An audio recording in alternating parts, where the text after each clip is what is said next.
Hello mga ka-stroke, maulan na araw sa inyo lahat.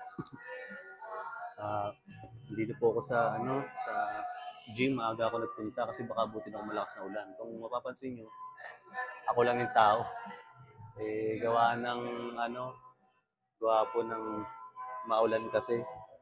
Kaya walang gaano. Pero mamaya yan, pagdating ng mga 4 o kahit mga 3, siguro 3:30, dadami. Unti-unti nang dadami ng mga tropa natin. So ngayon po, dapat kahapon, ah, ah, kahapon nag-bicep ako. Tapos, so dapat pala ngayon, leg day.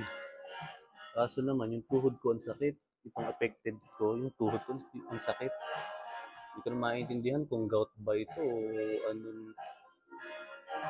Wala naman akong ginawang exercise para sa leg kahapon, pero ang sakit niya. Naisip ko, magbabak na lang ako.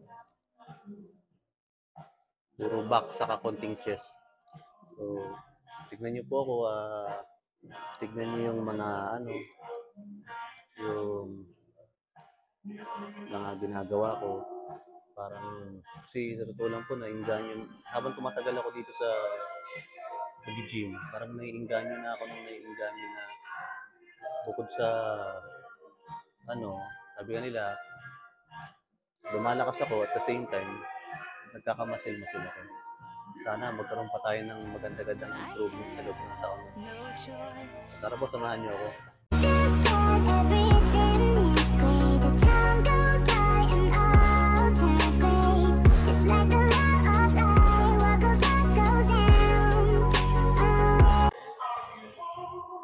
Ito po, pakilala ko kayo sa aming trainer dito, si Kuya Tom. Kuya Tom, hello.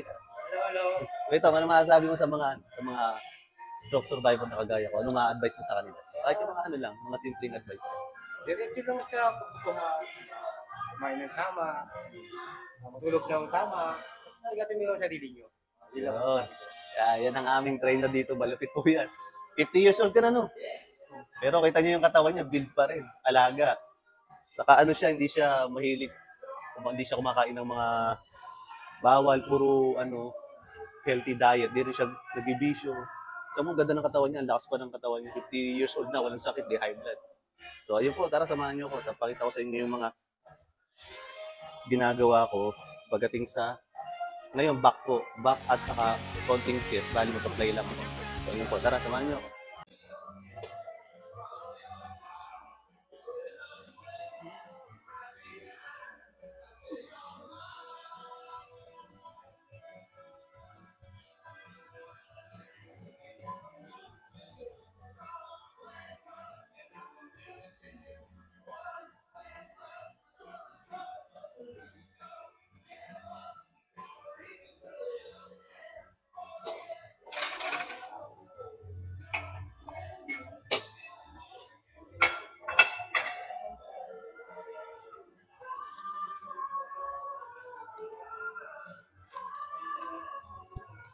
Yun, so bali mga ka-stroke, ang gagawin natin, 3 sets. Nakalagay dun sa mga sinulat nung, kasi meron akong dito na ginawa niya ako ng gagawin ko.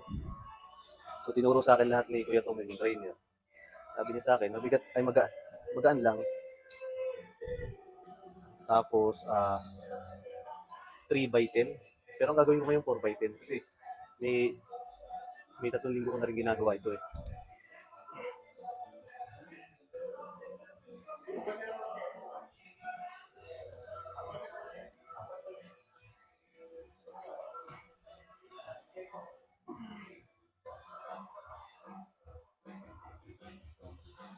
Inhale.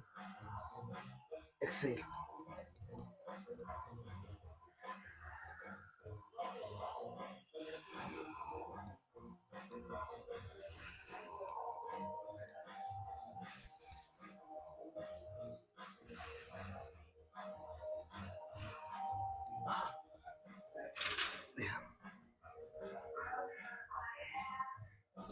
So, bali mga kasama, naka 2 sets na tayo. Bali, ang 4 sets ang gagawin natin. Bali, pang 3 sets na tayo.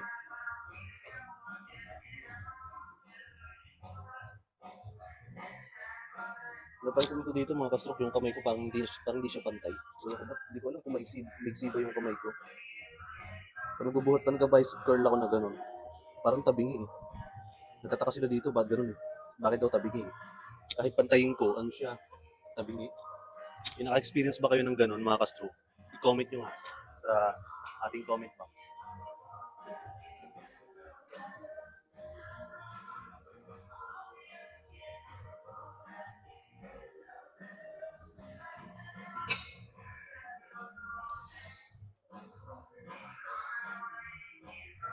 Oh. Kuya Tom, ano naman maano mo sa ano, yung progressive overload? Anong bang ano yun? Medyo naguguluhan pa ako doon eh. Ano bang Kapag kailangan naman, hugot ka ng tama, siyempre. tama? Tapos na, kailangan. Ah, Pag alam mo, Hindi mabilis no? kailangan ka, kailangan kahit magkano siya, basta basic, alam mo, proper execution, proper breathing, basta lahat yan tama, gaganda ang katawan mo. Hindi kailangan puro lakas ang kailangan. Tama. Kailangan din, gagamitan mo nito. Para maiwas sa injury, Yes, ano? para iwas injury. Kasi Yes, kung yes. heavy, or ka lang ng injury. Kailangan Yes. gamitin mo ng isip. Tama, tama. Huwag ka ng dahan-dahan at tama, lalaki ang muscle mo. Yes. Kumain ka lang ng tama at matulog ka ng tama. Tama, yes. Okay, ito. Okay, okay. Thank you, thank you.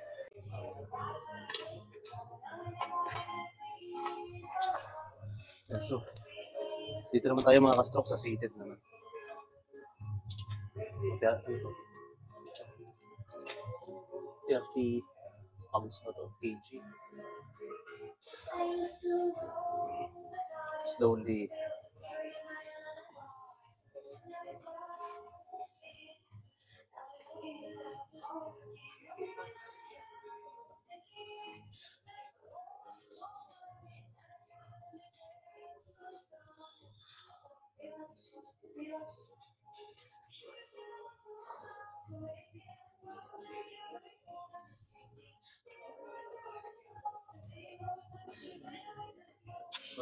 Parang sobrang gaan naman na. Hindi naman akong 40 ano. 40 kg. 40 kg pounds. Ewan ko kasi kinakalawang na po dito yung hindi na masyadong mabasa. Kung ilang tuloy-tuloy lang tayo mga ka-stroke sa pagpapalakas po. Huwag tayo mawawala ng pag-asa. Wala naman pong ibang tutulong sa atin kundi sarili lang natin. Kung hahayaan lang natin na tayo walang mangyayari po sa atin.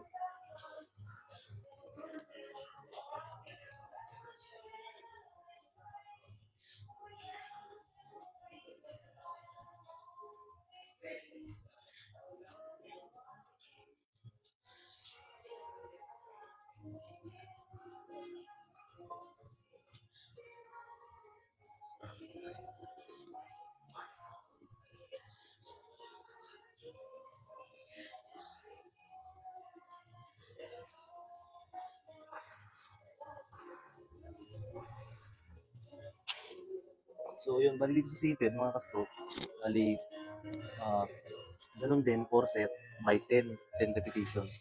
Tapos hindi mabilis, mabagal lang siya. Pero para di tayo humaba po sa video, tina times 1 ko yung speed. O depende, times 2 para medyo umigsi.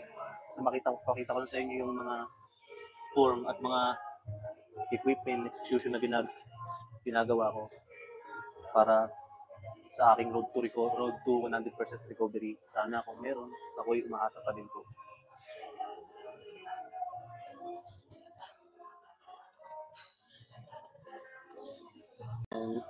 So, next naman natin mga ka-stroke, yung one hand naman. So, gagawin ko, bakasin ko muna ito. Ang galing.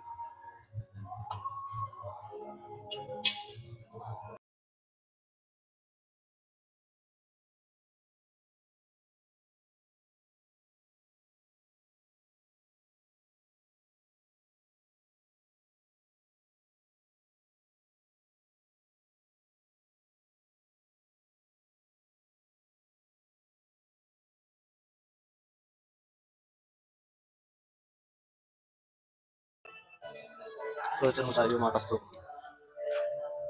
Hindi ko alam kung anong tawag dito sa form na to pero sa back din ito. Pantay.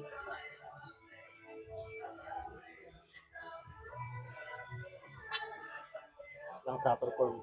Then, one.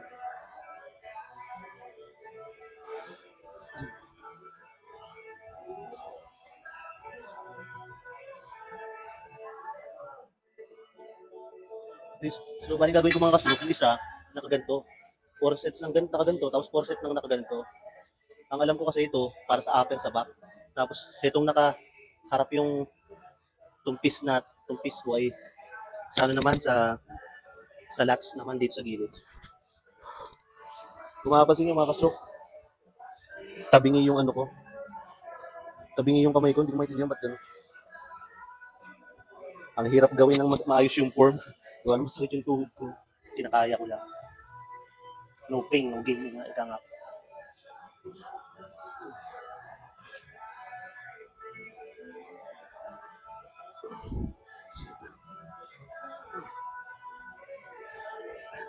Okay, 2 sets.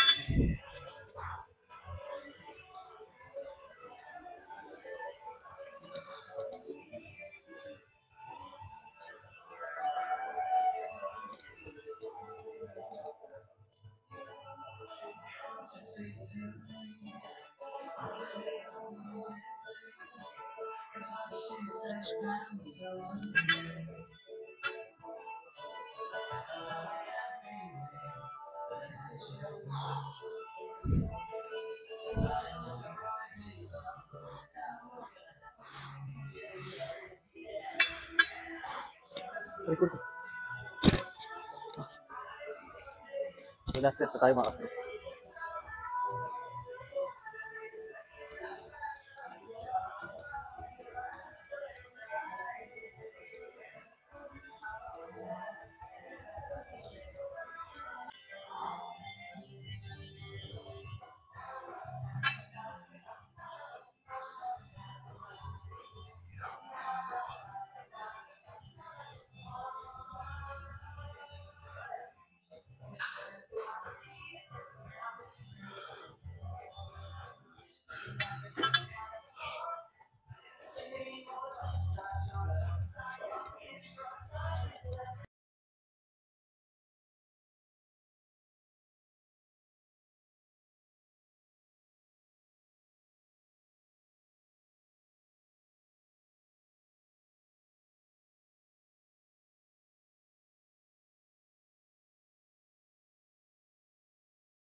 So yun mga kastroke, nakatapos ako ng back, nakahaba pa yung ano. Hindi ko na masyadong na gawa ng maayos yung iba, saka hindi ko na nabidyohan.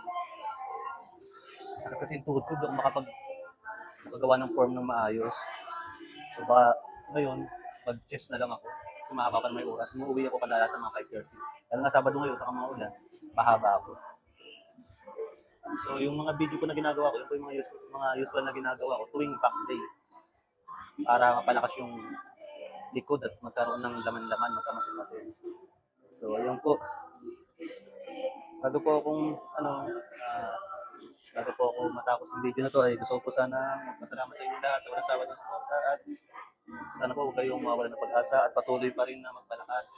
Iawa po ang Diyos at kung makikita niyo pinaghihirapan natin yung ginagawa natin, hindi pag-asa po na makalikuban tayo. So hanggang susunod po ulit ng video, maraming salamat po sa inyo. Maya-maya uwi na ako. Salamat po, bye. Sa muli. Time goes